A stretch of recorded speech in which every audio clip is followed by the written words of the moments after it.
करते हैं coordinate geometry. Coordinate geometry का एक्सरसाइज नंबर 7.1 हम लोग आज बनाएंगे। मैंने पिछले दिनों के वीडियो में मैं आप लोगों को बताया था कि दूरी सूत्र का प्रूफ करना मैंने आप लोगों को बताया था, और आज हम लोग दूरी सूत्र के प्रयोग करके प्रश्न को कैसे बनाते हैं इसके बारे में आज हम लोग देखेंगे। तो आपका ये प्रश्न तैयार है। प्रश्न जो तैयार है मैं आपको 2 और 3 बताऊंगा, एक आपको बनाना है। तो इसमें देखिए 2 नंबर जो प्रश्न दिया हुआ है, तो क्या दिया हुआ है आपको, ये 2 बिंदु दिया हुआ है, 2 नियामक दिए हुए हैं। इन 2 नियामक से हमको इनके बीच की दूरी निकालनी है। तो देखिए सपोज इसको P मान लेते हैं, इस बिंदु को, और इसको Q मान लेते हैं। इसके नियामक क्रमशः दिए हुए हैं आपको 5 और 7, और दूसरा क्या दिया हुआ है,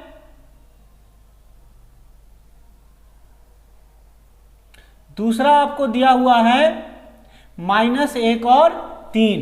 तो यहां पर आप देख लीजिए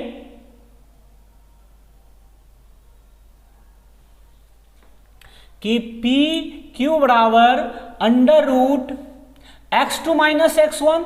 तो x2 क्या है, -1 है आपको, और x1 क्या है आपको, x1 है -5 प्लस, अब देखिए यहां पर y2 - y1, y2 क्या है 3 और -y1 7 है। तो ये आप कर सकते हैं। इसको हम लोग क्या करेंगे, देखिए ये -1 है तो -1 माइनस से इसको गुना कर लेंगे तो ये क्या हो जाएगा प्लस। तो ये हो गया आपका। और यहां पर आप देख सकते हैं कि 7 में से -7 में से 3 घटेगा तो -4 हो जाएगा इसका स्क्वायर। और यहां पर आप देख सकते हैं ये आपका 5 में से 1 घट जाएगा तो 4 का स्क्वायर, और प्लस ये भी क्या हो जाएगा आपको 4 का -4 का होल स्क्वायर है। तो रहने ही दीजिए, दोनों को एक ही साथ कर देता हूं। तो ये भी हो गया आपका 16 और यह भी हो गया आपका 16। तो ये क्या हो जाएंगे आपको √32 बराबर 4√2। ये कैसे हो जाएंगे, देखिए आप यहाँ पर 32 लिख लीजिए। मैं इसी में केवल एक्सप्लेन कर देता हूँ और किसी में नहीं करूँगा मैं। 2 से इसको कर लीजिए तो ये आपका 16, फिर इसको 2 से कर लीजिए तो ये 8, फिर इसको 2 से कर लीजिए तो 4, फिर इसको 2 से कीजिए तो देखिए ये जोड़ा लगा करके एक निकल जाता है इसमें से, है ना। तो ये तो आपका अंदर में ही रह जाएगा, है ना। और जोड़ा लग करके एक इसमें से निकल गया तो ये 2, फिर जोड़ा निकल करके इसमें से एक निकल गया तो 2 दूना 4। तो इसीलिए 4√2 हो गया, है ना। तीसरा नंबर जो प्रश्न है आपका, तो तीसरा नंबर प्रश्न को आप देख सकते हैं। ये सपोज इसको भी आप P मान लीजिए, इसको Q मान लीजिए, है ना। इसमें आपको दिया हुआ है यह A B और यह दिया हुआ है -A और -B। तो देखिए इन दोनों के बीच की दूरी निकालनी है आपको। तो उसी प्रकार से आप कर सकते हैं कि PQ बराबर √x2 - x1 का स्क्वायर। तो x2 क्या है आपको -A और -x1 और प्लस y2 - y1। तो y2 क्या है -B और यह भी क्या हो जाएगा आपको -B। फिर आप यहां पर क्या करेंगे, फिर आप जो करेंगे यह क्या हो गया आपका -A और -A क्या हो जाएगा -2A, और यहां पर भी -B और -B ये आपका हो जाएगा -2B का होल स्क्वायर।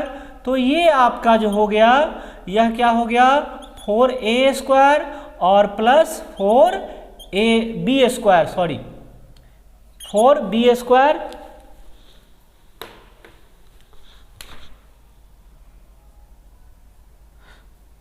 तो आप क्या करेंगे, इसमें से 4 कॉमन ले लेंगे तो ये हो गया A² प्लस B²।